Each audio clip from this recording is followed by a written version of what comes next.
Mesdames et messieurs, bonjour et bienvenue dans ce bulletin d'information sur la radio-télévision communautaire RTC. Pour démarrer une journée de consultation gratuite s'est tenue à Bignona grâce aux associations espagnoles Ituna Africa et Ituna Casa Africa en partenariat avec Kembeng Urokal Sunugor et la mairie de Bignona.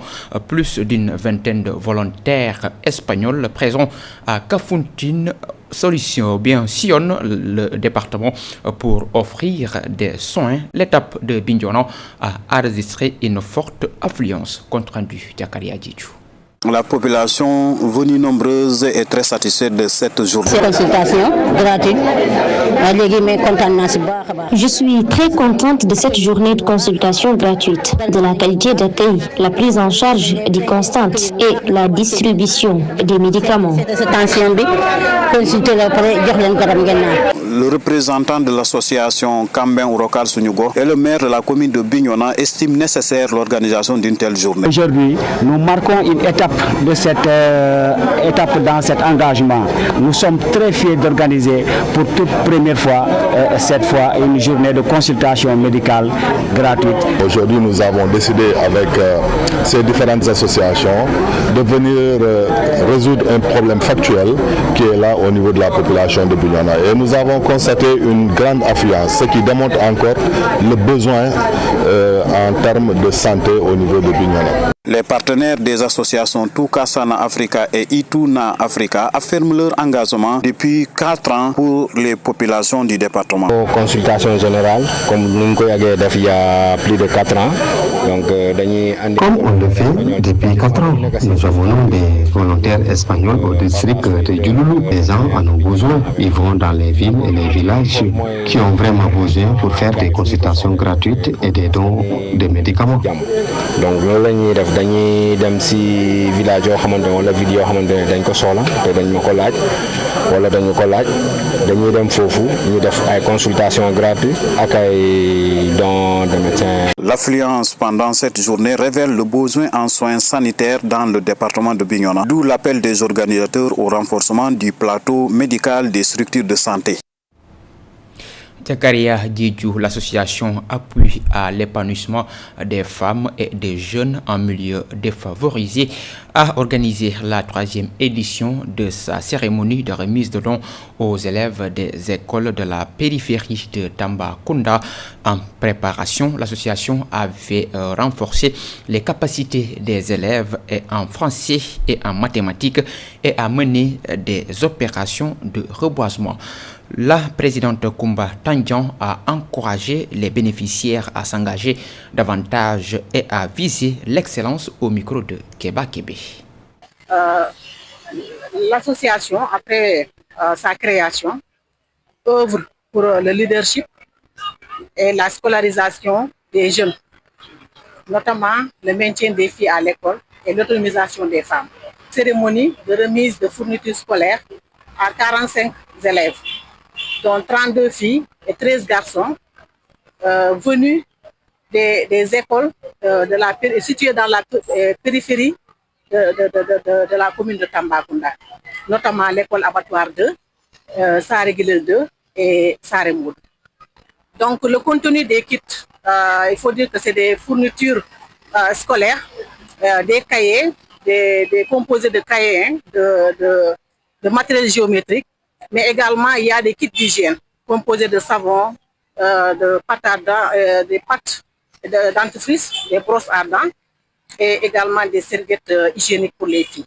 Ce que nous attendons surtout, c'est la réussite. Voilà. Donc tous les efforts que nous sommes en train de faire, tous les efforts que toute la communauté éducative est en train de faire pour accompagner les politiques publiques de l'État, la finalité, c'est la réussite de ces enfants, notamment les filles. L'association a aussi comme objectif de faire, de promouvoir l'autonomisation des femmes. Donc nous nous sommes dit que aujourd'hui nous accompagnons ces enfants depuis 3 ans, mais également il faut accompagner leurs parents, notamment leurs mamans. Et puis, un atelier régional est organisé dans le cadre de la campagne nationale de sensibilisation sur la lutte contre le blanchiment de capitaux, le financement de terrorisme et de la prolifération des armes de destruction massive. Les élus locaux et les autorités ont été sensibilisés sur le blanchiment de capitaux et le financement du terrorisme. Écoutons Madjibou Ley, directeur des enquêtes publiques, au micro de Oumar Sall. Il s'agit effectivement d'une campagne nationale de sensibilisation qui va dans une dynamique de sensibilisation des acteurs au niveau régional par rapport à tout ce qui est lutte contre le blanchiment de capitaux, le financement du terrorisme et de la prolifération des armes de destruction massive. Comme vous le savez, c'est en perspective de l'évaluation mutuelle du Sénégal de février 2026 que cette campagne-là est organisée. Et la séquence ou l'étape Matam, Saint-Louis et Louga est une étape parmi un chapelet d'étapes qui va nous amener dans toutes les 14 régions du Sénégal. Pour la région de Matam, il n'existe pas de statistiques probantes. Vous aviez présenté tout à l'heure les statistiques au plan national qui tiennent naturellement compte des statistiques au plan de Matam, au plan régional. Mais Matam, comme vous le savez, est un peu à la croisée des chemins. C'est un pays, c'est une zone, une région qui est frontalière à la Mauritanie, par exemple.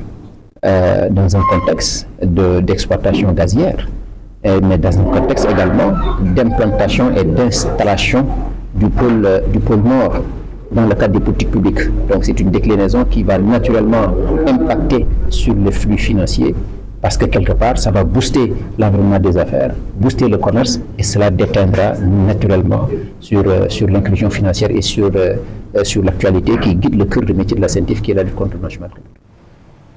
Face aux soupçons qui entourent le réseau, ces acteurs assurent qu'ils œuvrent pour plus de transparence et d'organisation. Présenté comme une véritable usine du Bawol, le réseau attire de nombreux jeunes venus de différentes localités. Ces responsables appellent les autorités à un meilleur encadrement afin de renforcer la confiance du public. Iliman Ndiaye, président de l'association de Gueul, Djoubel, Leral et au micro de Falundong. Les gens qui ont des doutes ou s'inquiètent au sujet du réseau, je ne les blâme pas. Quand on vole un mouton ou une voiture, on ne vient pas les chercher ici. Mais lorsqu'il s'agit d'un téléphone, c'est normal que les gens viennent parce que beaucoup sont revendus ici. Donc il est logique qu'on puisse les retrouver dans ce réseau. Nous sommes là pour essayer de faire les choses correctement et orienter les gens dans la bonne direction. J'ai l'habitude de dire que le réseau c'est le Bawol parce que des personnes venant de différentes localités viennent y travailler, surtout des jeunes et en majorité des hommes. À Touba, on peut dire que la seule issue, c'est le réseau. Nous demandons donc aux autorités de nous orienter vers la bonne voie. Et pour terminer, la région de Ziguinchor s'apprête à accueillir un événement religieux majeur du 28 au 30 novembre 2025. La capitale du Sud a été choisie pour abriter le jubilé national de la vie consacrée, une célébration exceptionnelle qui n'a lieu que tous les 25 ou 50 ans dans l'église catholique. Aïssatou Zinette Badji.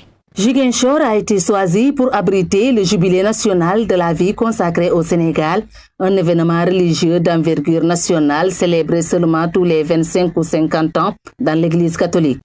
Le jubilé est un moment dans l'église où c'est une faveur qui a été donnée à chaque fidèle de se convertir, de demander pardon et de recevoir l'indulgence. Donc de nous permettre de nous retourner vraiment vers Dieu et de nous lier à lui. Et donc, les consacrés du Sénégal, de tout le Sénégal, de tous les diocèses seront là à partir du 28 jusqu'au 30 pour un temps de prière, un temps d'échange sur la paix en Casamance.